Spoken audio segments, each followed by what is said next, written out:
चलो guys, the second topic what we take in the JIGL amendments in the series 1, series 2 in continuity of series 1 is interpretation of statutes, right? In iOS normally हमको लगता है कि क्या amendment होगा, amendment कहीं पे भी नहीं है, but there is only an extra addition of the case law as we had just seen in the constitution.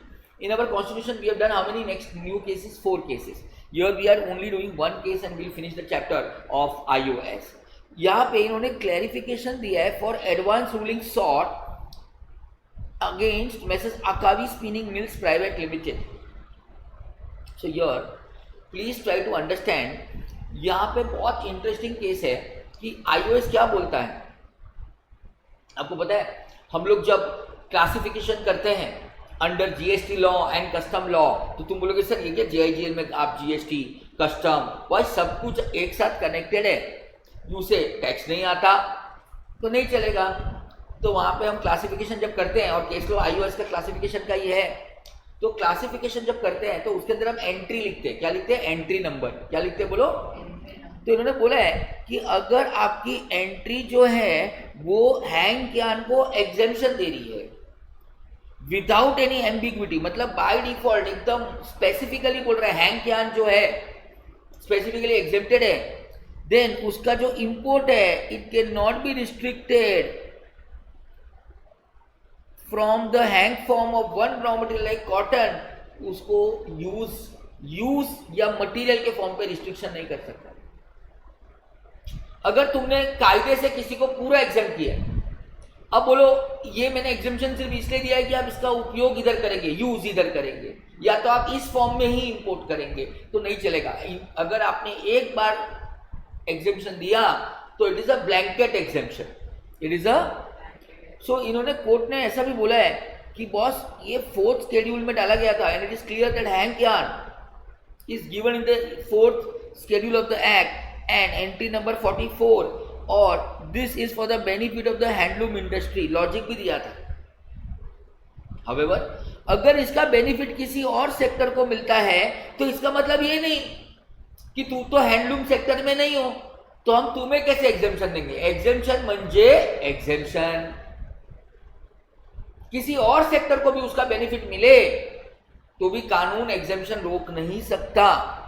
न ऐसा लिख सकता है कि वो सिर्फ कॉटन के लिए है, या वो सिंथेटिक के लिए है, या वो सिर्फ हाइब्रिड के लिए है. There can not be such restrictions in place.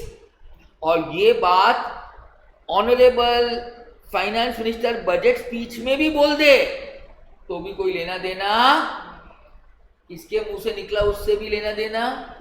तुम बोलो ये तो निर्मला मैडम ने बजट में स्पीच में बोला था, sorry exemption you will still get. मतलब इमेजिन कर रहे हो once exempted totally exempted. So that is iOS guys, the second case. The second chapter what we are doing today. Let's go to the third chapter of today, that is law number 6, chapter number 6, law and civil procedure.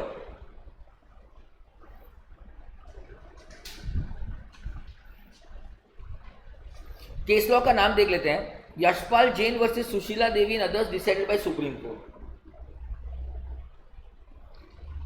Okay, please try to understand. Please very very important, बहुत interesting है. एक ध्यान से सुनो.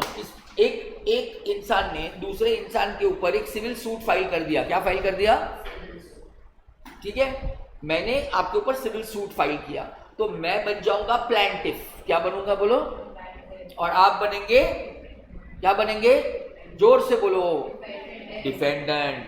अभी मान लो case चलता गया चलता गया चलता गया, ध्यान से सुनो, 41 ईयर्स तक चल रहा है भाई. इंडिया में लिमिट हो गया 41 ईयर्स तक. जस्टिस का नाम 41 ईयर्स तक चल रहा है. और जो प्लैंटिफ है अब वो टपक गया ऊपर.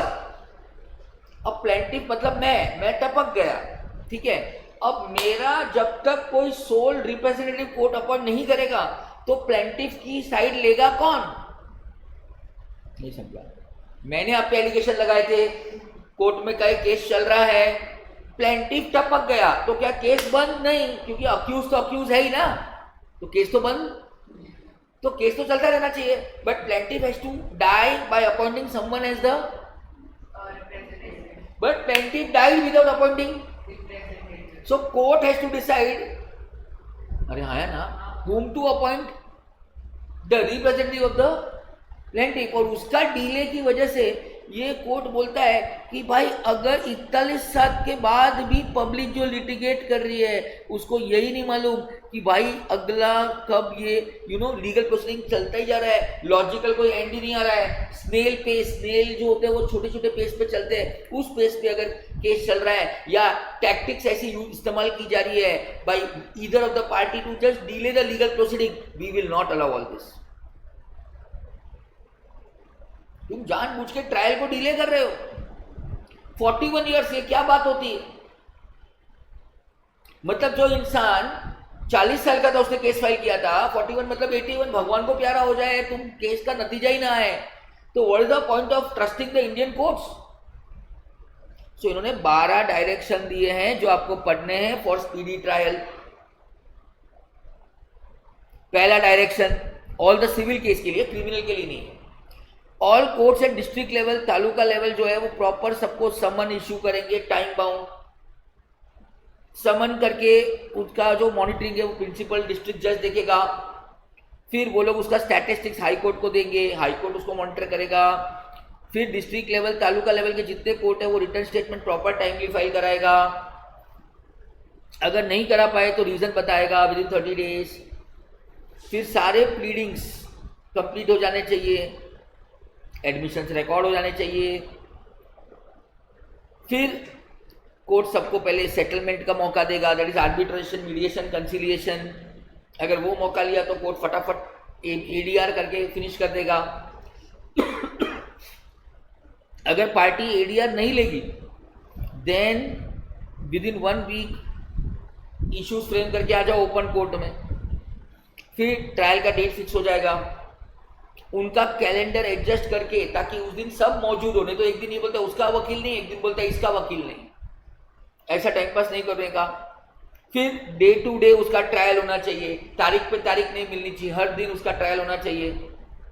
फिर जो लर्न ट्रायल जजेस है वो लोग ये देखेंगे वो लोग उतने ही केस दिन भर में कोर्ट में रखने चाहिए जितने वो दिन भर में केस सुन सकते हैं। जो केस वो दिन भर में सुन ही नहीं सकते वो केस वो लोग प्लीज लेने ही नहीं चाहिए। प्लस कोई भी ओवर क्राउडिंग नहीं होना चाहिए, जिनका मैटर ही नहीं वो भी कोर्ट में आके बैठ गए फालतू में। प्लस एडजमेंट मांगे तो एडजमेंट देना नहीं चाहिए। So this is the 6th principle. फिर जितने भी दोनों पार्टी के जो काउंसिल है जो अपॉइंटेड है वो लोग प्रॉपरली अपना रिस्पॉन्सिबिलिटी समझ के प्रॉपर वर्चुअल मोड या फिजिकल मोड में केस की सुनवाई करनी चाहिए। Trial courts shall scrupulously, meticulously and without fail comply with all the procedures whatever we have studied in the trial rooms.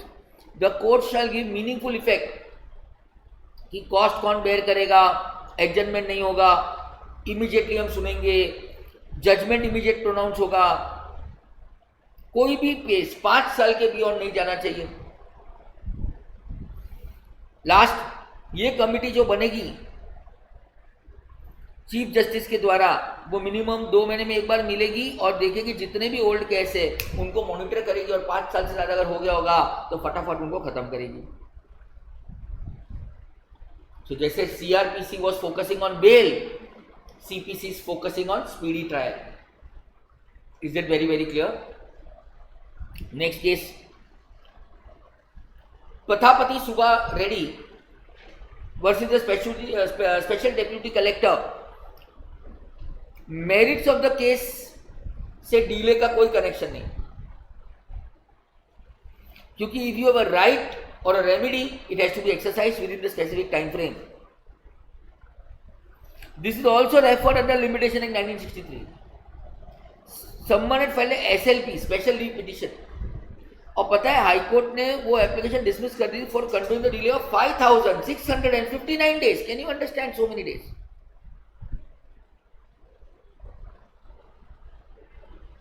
Is that very very clear? So question before the Honorable Supreme Court was, seeing the facts and the circumstances, is High Court justified in accepting the SLP even after 5,659 days. Supreme court ने बोला कि law of limitation क्यों बनाया था कि there should be an end to litigation by forfeiting the right to litigation only. अगर कोई right आपने लॉन्ग टाइम के लिए एक्सरसाइज नहीं की है तो वो राइट चली जानी चाहिए. सुप्रीम कोर्ट ने ये सारी बातें ही बोली थी. However courts are empowered to exercise discretion to condone the delay if they have a sufficient reasoning. तो ये इन्होंने सुप्रीम कोर्ट ने जब पूरा इस सेक्शन रन किया तो इन्होंने बोला हाई कोर्ट जो है ना बॉस, हाई कोर्ट में क्या लिखा, has not found it fit to exercise his jurisdiction. There is no occasion for us to interfere with the discretion. Is that very very clear? So high court ने proper matter सुना है और proper matter सुन के अपना discretion use किया है for condoning the delay and going about the limitation act, then Supreme Court said sorry we cannot interfere. High Court is justified in condoning the delay even if the delay was beyond the period of limitation given by the Limitation Act 1963. Very important case on two chapters combination, CPC and limitation. Very important. 5,659 दिनों का delay भी supreme court ने बोला high court ने अगर जाने दिया है तो कोई बात नहीं, सोच समझ के ही जाने दिया होगा क्योंकि वो उनके पावर के विदिन है. Next chapter, law relating to specific relief. Case है Munishampa versus M Rama Reddy and others decide by supreme Court. See try to understand यहां पे क्या बोला है. ऑनरेबल सुप्रीम कोर्ट के सामने एक ही सवाल था, difference between sale deed and agreement to sale. और सुप्रीम कोर्ट ने क्या बोला मालूम है, एग्रीमेंट टू सेल जो है ना वो एग्रीमेंट है, it can not convey the property. However it even does not transfer any rights और टाइटल, बट सेल डीड जो है उसका कन्वेंस हो जाता है और वो राइट्स और टाइटल ट्रांसफर कर देती है. तो that is the basic difference between agreement to sale and sale deed. So it is agreement to sale, SELL वाला sale, then it is, I repeat, agreement to sell जो है it cannot be conveyed. Why? Because it does not transfer the ownership rights, does not transfer or give you any title, but sale deed can be conveyed and therefore जितने भी housing society है वो लोग अपने अपने sale deed का convince करवाते हैं ताकि नीचे की जमीन उनकी मालिकी की हो जाए. So that is the law review specific relief. की स्पेसिफिक रिलीफ चाहिए तो बड़ा क्लियर है, it is a suit for specific performance and it can be only done on the basis of sale deed and not agreement to sale. So that was the case law for specific relief and जो मैंने mark किया है वो important है. And let's come to the next chapter, law relating to limitation act. अभी हमने limitation को आज डिस्कस किया. अजय डाबरा केस लॉ का नाम है वर्सेस प्यारे Ram and others. And again this is condonation of delay. Topic वही है, क्या टॉपिक है जल्दी बोलो, कंडोनेशन ऑफ डिले. जो ऑर्डर था हाईकोर्ट हिमाचल प्रदेश का जिसमें उन्होंने डिले कंडोन किया था 254 days. Is it very very clear? उसमें उन्होंने रीजन नहीं लिखा था, रीजन नहीं लिखा था हाईकोर्ट ने. So this was not found to be a sufficient reason because सामने वाला बिजनेसमैन बहुत एफ्लुएंट था, एक होटेलियर था. तो सुप्रीम कोर्ट ने वापस बोला कि बॉस ये सब नहीं चलेगा. See this is, it is very clear. Supreme court ने वापस हाई कोर्ट के पावर को टच नहीं किया कि अगर तुमने हाई कोर्ट ने अगर अलाउ किया है कंडोनेशन तो अगर हाई कोर्ट ने रीजन नहीं लिखा है तो मैं हाई कोर्ट को नहीं बोल सकता तू रीजन लिख. हाई कोर्ट को जो लगा होगा वो हाई कोर्ट ने डिसाइड किया होगा. अगर सारे हाई कोर्ट के इंटरफेरेंस सुप्रीम कोर्ट ही करते बैठेगा तो फिर हाई कोर्ट क्यों बनाया? High court should have some independent powers and therefore appellant could have filed the appeal by deficiency in the court fee. अगर आपकी कोर्ट फी आपने कम भरी है तो डेफिशिएंसी का आप केस फाइल कर लीजिए. However, it could not be a sufficient ground. Is that very, very clear? And therefore, once you remove all the defect by rectifying the court fees, we don't have any problem to entertain the appeal. So when you are going in appeal, आपको court fee भरना पड़ता है. Court fee भरो. अगर court fee कम भरी है तो ये कोई ग्राउंड नहीं है डीले का. कोर्ट फी खत्म करो और आगे बढ़ो. Finish the court fees and go move the matter further if you want to move the matter.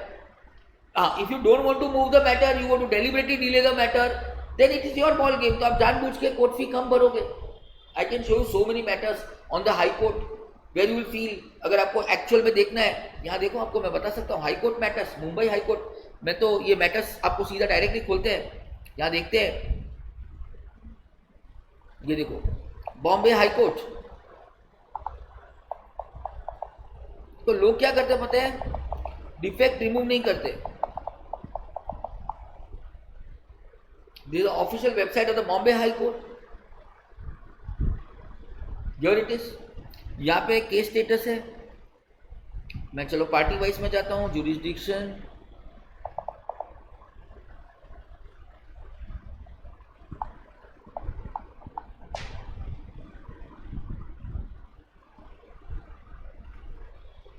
Captcha code क्या दिख रहा है, मुझको दिख रहा है.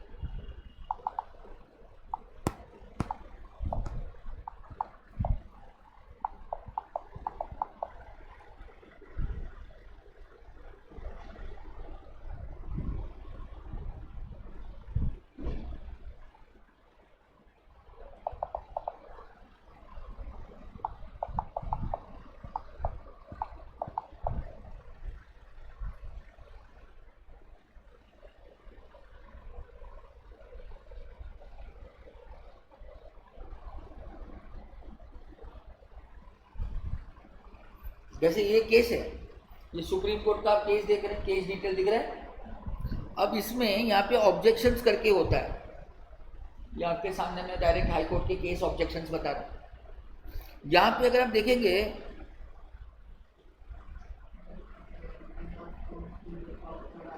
ऑब्जेक्शन क्रिएट किया है. जो कोर्ट फी का आप सेक्शन पढ़ रहे हैं उसका मैं डायरेक्ट प्रैक्टिकल एप्लीकेशन लेके जाके बता रहा हूँ कि कहाँ पे लिखा होता है. कैन यू इमेजिन हम लोग को कितना परफेक्शन होता है कोर्ट में. हमें ढूंढना नहीं पड़ता है वो कहाँ वर्ड लिखा होना चाहिए. पूरे वेबसाइट याद है सुप्रीम कोर्ट हाई कोर्ट की. मेरे को नहीं समझा, मैंने ऐसी केस नंबर डाला, केस नंबर के साथ केस खोल के आपको डायरेक्ट जगह पे वर्ड किधर है.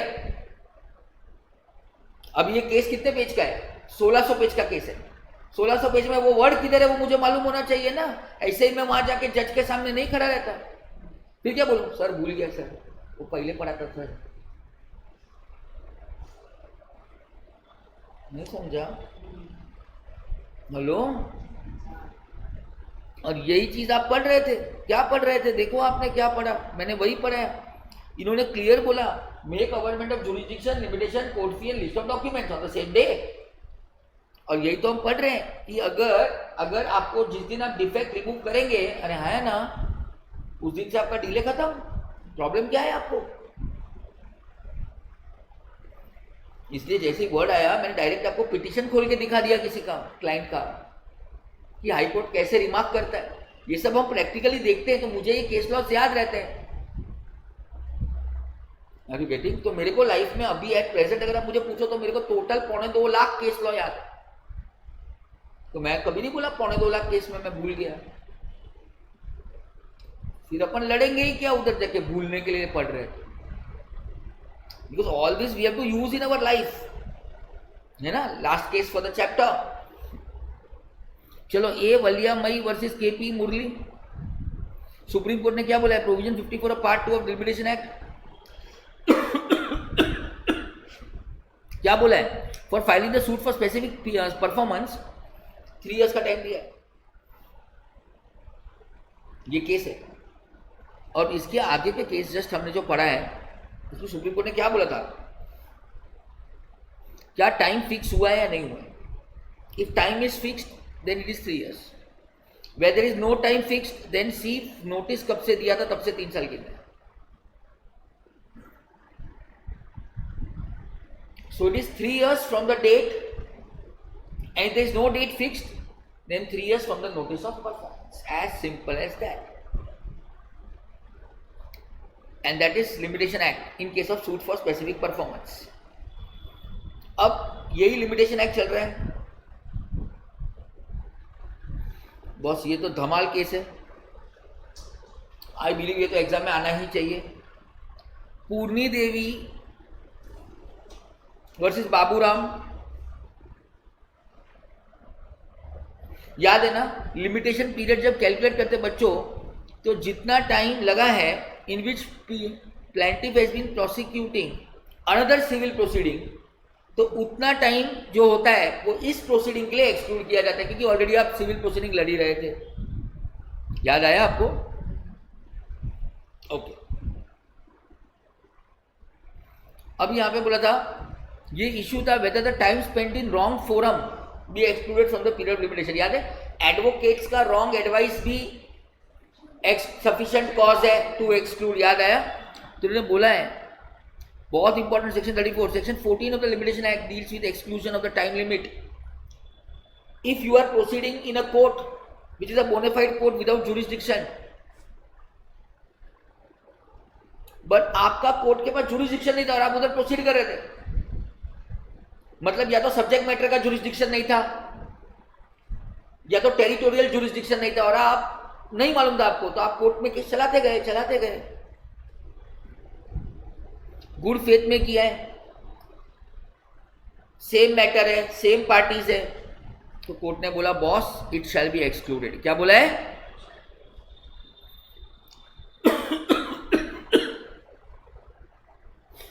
हाँ वो यहां पे ये चीज बोलते वक्त सुप्रीम कोर्ट ने बोला है, पहली बात कि when it is apparent that plaintiff has pursued the matter bona fidely in good faith with the same party, then such period shall be excluded because all conditions of section 14 are fulfilled. So that was limitation act guys, है ना? तो sufficient cause में कितनी बार हम wrong अदालत में जो कर रहे हैं, रॉन्ग अदालत का भी जो टाइम गया है और वहां पे मान लो मेरे 7 साल लग गए और मैं अदालत ही रॉन्ग थी, 7 साल बाद मालूम पड़ा उस अदालत ने बोला तू मेरे पास क्यों आया, तो वो 7 years का जो टाइम है वो एक्सक्लूड हो जाएगा while computing the period of limitation. Is that very clear?